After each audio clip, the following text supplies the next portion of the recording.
Well, hello there, and welcome to another episode of Talking Tech Tips with Terry, Tuesday at 2. And I'm your host for this, Terry Brock. Glad to have you with me. Thanks for being here. Today is an extra special day because we'll be talking about something that is going to affect you in your business, your practice, what you're doing. If you are a dentisting human, as Dr. Paul Goodman says, you're going to face this. And whatever you do in the world today, you're going to be facing some of the things we're talking about. We're going to be talking about Web 3.0 and what's involved with that, with a whole bunch of other things. Sometimes it can get a little bit intimidating. It's like, oh my goodness, what are they talking about with that? But we're going to help you on that. I'm going to be here to help you, give you some ideas, let you see some examples of how it's being used and what's going on with it. A lot of good things that are there. So that's what we're going to be covering today, looking at those things in particular, how you can use them from a professional point of view and what you need to know and what not to do. Some people say, oh, I'm going to stay away from it. It just sounds scary. I remember people saying that years ago when I started talking about this thing called the internet. And they go, oh no, I'm not going to do it. I remember people saying, oh, it's not, we don't want to get out there. There's just a bunch of thieves and bad people out there and nasty pictures and stuff like that. I'm never going to go out on the internet. Well, we've learned, we have changed. And a lot of things we're seeing now with Web 3.0 kind of activities, we're going, hey, done the right way, handled the right way, legally navigating it, doing what's required, then you can do a lot and you can really do a lot of good things. So this Web 3.0 is pretty big stuff. I mean, it is in wow, dancing up and down kind of territory that we're looking at some good things happening for us. Now, you might think, well, there's Web 3.0, but what was Web 1.0 and 2.0? Well, that's going to be helpful to understand a little bit on this. So, okay, boys and girls, here we are in class today with Uncle Terry here from Dental Nachos helping you to learn about some of these things. But Web 1.0, long, long ago, seems like almost ancient history, was a different kind of thing. It was really one-way interaction. Basically, you sat in front of the computer. Raise your hand if you remember what those things look like. Yes, indeed. You know what I'm talking about there. That's where they were, and they were like that. They had the big monitor there, and you had to put those 5 1/4 inch floppy disks inside. Oh yeah, I remember that stuff. And it was largely just there. And not only that, but it was mostly just reading text. You're reading the text that's on the screen, and by the way, it was mostly text, very few, if any, graphics for quite a while there. And so that's what we saw. Well, that was Web 1.0, but there were some advantages too. The advantage was that it was really more interaction, much more free market, that you could say what you want. There was not a lot of censorship. People could get their voice out. That was really nice. Whereas a person before couldn't get their voice out. They had to go through radio or TV or newspaper, pay a lot of money to those big corporations that had the equipment for that. But now with this thing called the internet, you could go out into one of those news groups and you could write a message and it could get out to a lot of people, thousands, hundreds of thousands, even millions of people. This was a breakthrough. We had never seen it before in the world. And this lasted roughly early 90s till up around the year 03 or 04, somewhere in there we saw it. And then along came Web 2.0 with 3 key elements: mobile, cloud, and social media. The mobile, the cloud, and the social media. Now, the mobile, it was amazing. What had been an expensive toy of the rich before now became essential. I remember one of the commercials when I was there in Atlanta at the time. And there was a guy came on with a kind of a deep voice. He said, well, hi, my name's Joe. And I'm a plumber, nothing fancy, but I need to get in touch with my customers. That's why I'm using the new whatever phone it was that he was advertising. And that was breakthrough. And the idea was that they had to break that stigma that only the rich had a phone. You know, you had to be really, really rich, and then they had to run it in the car. Sometimes they called them car phones because you wouldn't take it outside the car. You needed the thing hooked up to the battery of the car. But we gradually kept making progress. And then we started doing more with this thing called the cloud. I thought, well, what's that? Yeah, well, cloud meant that instead of you trying to store everything on your computer, it started being stored in other computers. Obviously, not in the literal clouds, but in an area where someone would have a whole bunch of computers and they would do a lot of that work there. And by the way, that's what we're doing, of course, today. And that's where we are today with social media as well. This starting somewhere around 05, 06, 07, somewhere in there, and it gradually grew so that now it's there, and people are even talking about the challenges with it. We know you can get a little too much time there, and the surveillance is an issue that we got to look at. And I think the main thing is the privacy. We've got people that we know, a podcast I listen to about the internet and Bitcoin, and they talk about a lot of different things. Had a lot of issues out, a lot of publications out there, did a lot of help for many people. And then one day, one employee at YouTube thought, oh, they're talking about Bitcoin, it must be bad. And they pressed one button and threw his account all completely off. He was making money from this. This is how he's making a living. And just by that person, we don't know who it was, man or woman, who it was, just pressed one button, boom, he's gone. And by the way, that's not the only person that's happened to. You and I both know that. And that's a real challenge with Web 2.0, which is why we're now going to a Web 3.0. And Web 3.0 is going to do so much more. I'm going to tell you a little bit more about some of those characteristics, but it's going to be more decentralized so that people have more of a voice. They'll be able to go out. We won't see as much power vested in the large social media networks that are out there now. Oh, they'll still be here, and they do a lot of good. I really enjoy using Twitter, using Facebook, LinkedIn. Love this. YouTube, I use it a lot and want to do even more with it, and I really appreciate it. I have to often sit back and just go, wow, how cool it is to be alive today, that if I want to learn about something, whatever that might be, whatever that something is, I can go over to YouTube, type into that, or use my voice dictation for it, and up will come a whole bunch of good videos. There's probably going to be some others that might not be as good, but there's a lot of good stuff there. And by the way, it's free. So that's hard to beat. Yes, it's not perfect. I get it. But there's a lot of good that's there, and we're refining it now and taking it to an even higher level. A lot of good stuff happening. So we're going to be talking about that. Another thing we're going to talk about today is the NFTs. That's the non-fungible tokens that are out there. They're doing a lot of good things. And of course, Bitcoin, blockchain, and crypto. Much happening in that field. And we'll talk a little bit about that, and a special opportunity for you through Dental Nachos to come on board and see some things. Matter of fact, here's what's going on right now. We've got Sink Your Teeth in the blockchain event that's coming up. You want to write this down. This is going to be with Dr. Brad Addy. I think that's Addy. And Dr. Brad, if I'm mispronouncing your name, please help me on that so I can get it right. And Dr. Matthew Costa. This will be Thursday, December 9th. At 3:30 p.m. Eastern Standard Time. And so you want to do that, and be sure and come by and see us on that. And you'll want to go through the registration for that as well. What you might do is get in touch with the Dental Nachos folks and ask them about how to do that, how we can get there. We'll be able to send that text in and get everything in order for it. So we're going to be talking about those things and taking a look at what is happening with some of these areas directly related to it, and learning from and borrowing from the wisdom of Paul Goodman. We affectionately call him Dr. Nachos, who helps us to test, don't guess. He says that a lot, and I have to agree with him strongly on that we keep testing, we keep checking to see, okay, what are we doing right? What can we learn? And keep learning. When you hit something like something new like NFTs, what does that mean? Non-fungible tokens, and I'll explain in a moment. Or something new with the net, or Bitcoin, or whatever, and it feels confusing. The natural human tendency is to say, ooh, I'm just going to stay away from that. But then you miss out. Much like the people I was telling you about that said, I'm not going to use the internet, and they stepped back. They didn't get involved for a long time until ultimately they either had to do that or, well, they're not in our society really. So you want to make sure that you're following that. You're going along with what is available out there, the kinds of activities that are available for us to see what's there, what we can do with it, and the kind of operations that let us do what we need to do. I really think that with the net, we can do so much more, but the key is, as you know, we've got to do it right.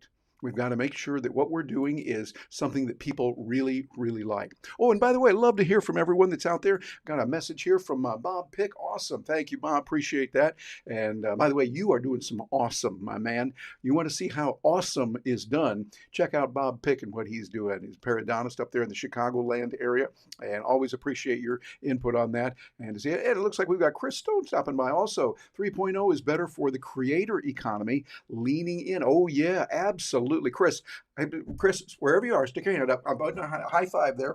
High five over there too if you're in Atlanta today. And I'm down here in Orlando right now. But yeah, you're right. It's a creator economy and we're leaning in. It's designed for those who want to create. And you think about that, what Chris is saying is really important because that means you can start creating. Remember what I was telling you about back on Web 1.0? Before that, before they could even just type text, the media controlled what was there. There was a radio station, there was a newspaper, there was the television. And by the way, I was involved in that. I really was. Even when I was in high school, I would work for a little newspaper there in Michigan, in a little town in Michigan where I lived, and I did some writing on a little newspaper and actually did a story once. I don't think I've ever shared this before on here on Dental Nachos, but I was got a chance to interview a state senator from Lansing. Lansing is the capital of Michigan, and I got a chance to interview one of the state senators and wrote up a little story the best I could. I was a junior in high school at that time, and they liked what I did. They said, "Oh, you did a good job of that." And a few months later, they sent me to Washington, D.C. to cover Richard Nixon's inauguration, which is really cool. He was president of the United States, okay? long, long ago. But I covered that. It was good. And so I'm working in the newspaper. And then I got into radio. And so I did a lot on radio with a lot of different ways. The Family Life Broadcasting System, the wonderful people there in Albion and in Mason, Michigan. And then went on to undergrad degree in radio, TV, newspaper, worked a little bit in TV. So I'm familiar with that. But that's why I'm excited about what you can do today and what I can do, being a creator. What we can do is we can have that information, and you don't have to have all the heavy equipment. You just get a good phone, and you can get some other things too, and you can do a lot. And we'll give a good high five. Chris, you bet. I haven't given you a high five back on that it's wonderful to be here. Chris, you picked a good time to be born so that we could be here and all celebrate in this. There's a lot of good stuff going on.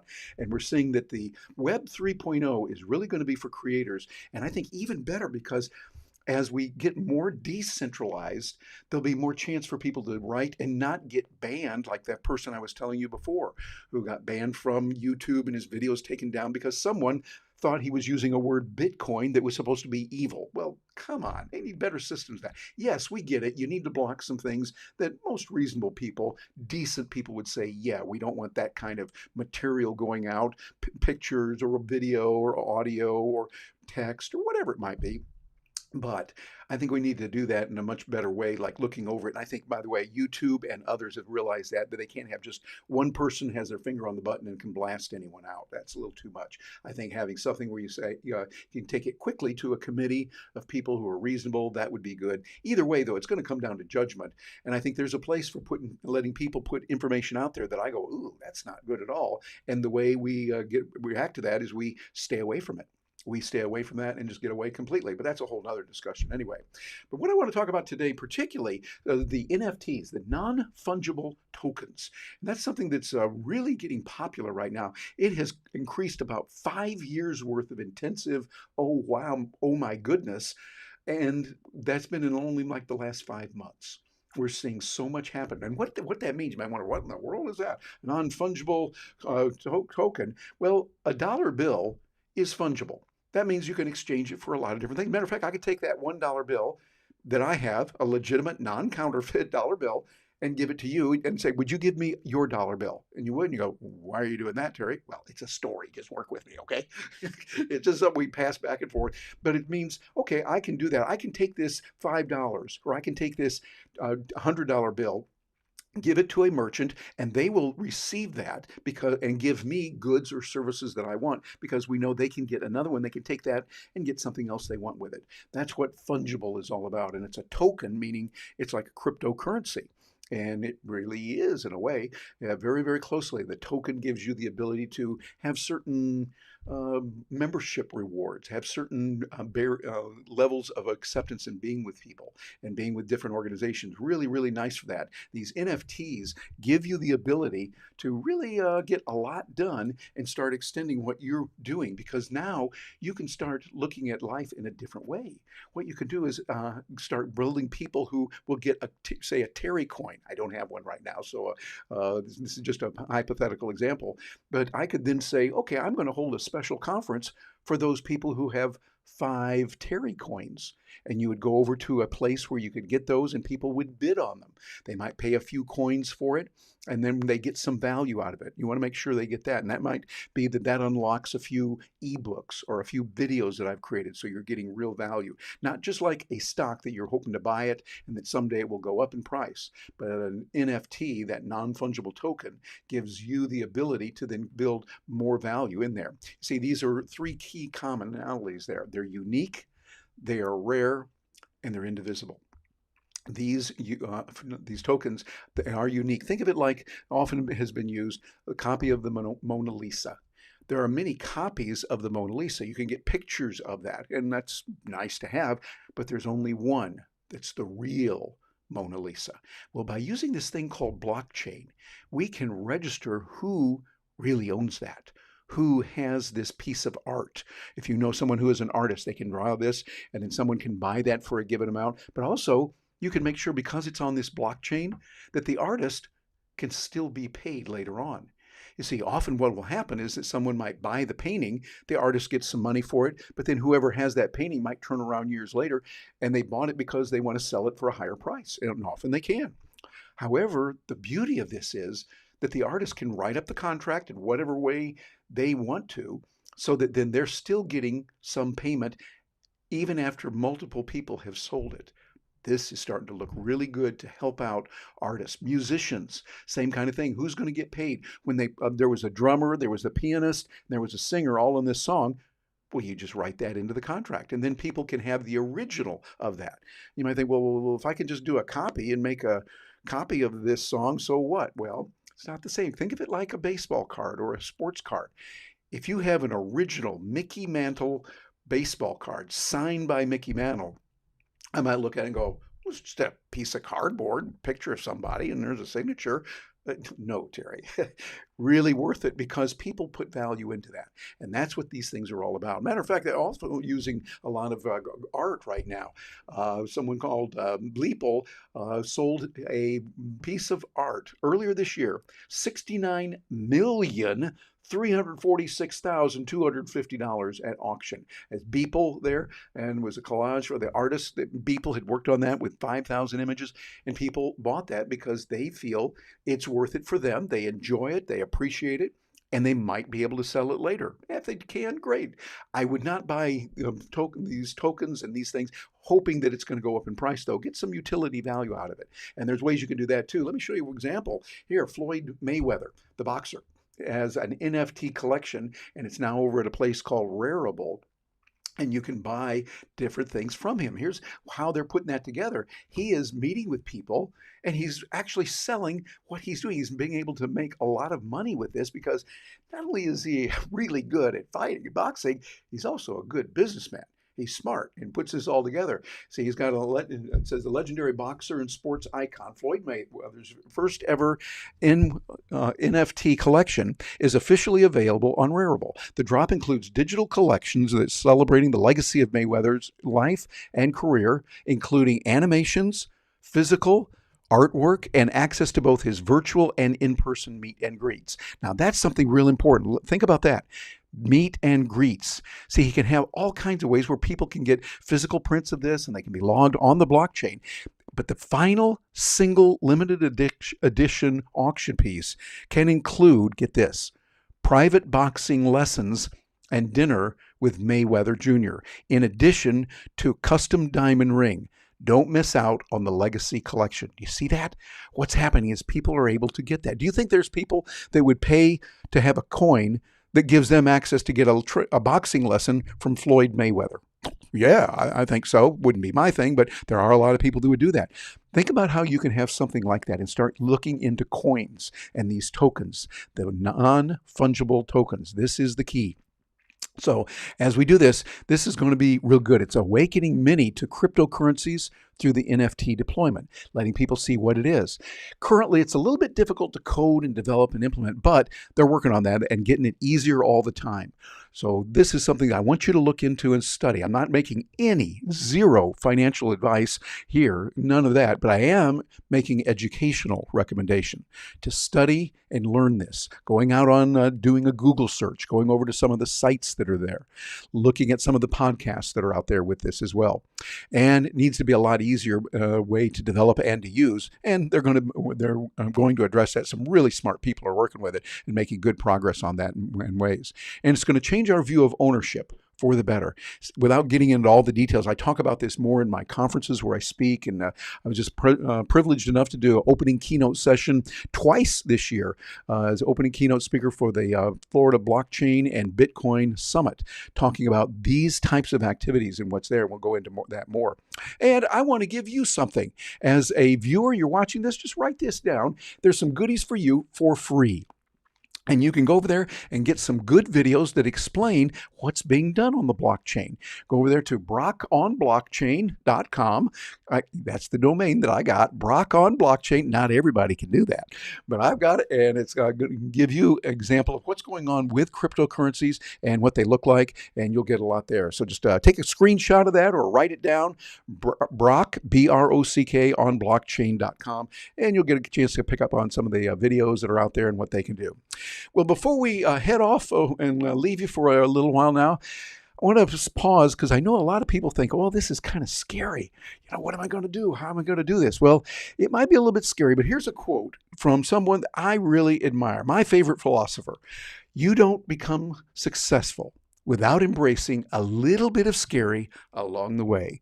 Who was it that said that? What philosopher said that? Got any ideas on that?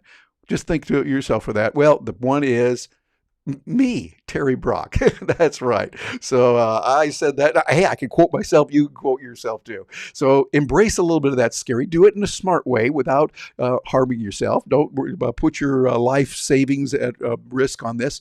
But I want you to get out there and study it and be aware of these different activities that are there. We'll be talking more about that and other areas as we proceed here week after week here on Talking Tech Tips with Terry, Tuesday at 2 here on the Dental Nachos Facebook and other places too. Thanks to our friends over at Restream, we're able to get out to a lot of different areas, to Twitter, over to Facebook, over to LinkedIn, and of course several places on Facebook. So we appreciate Restream, the folks at restream.io give us that ability, and we certainly appreciate their help and support in that. So I want you to get out there, have fun, and make the success, and get that thrill that comes when you're working on the computer, having a good time, and doing it right. This is what it's about, and we are seeing a real game changer right now that is changing our world. That game changer is called Web 3.0. It consists of the NFTs, the non-fungible tokens. It consists of cryptocurrencies. There's a whole lot of AI in there as well. And so we're going to be talking about these and other topics as well here on Talking Tech Tips with Terry, Tuesday at 2. And I'm looking forward to hearing from you. Please, wherever you're getting this, leave a note below. We love reading this, and we usually respond. We pay particular attention within the next 24 to 72 hours after we've done these, so that we can get back with you and help you out. Hey, I will look forward to hearing from you in the future. I'm Terry Brock, and on behalf of the entire Dental Nachos team here, we appreciate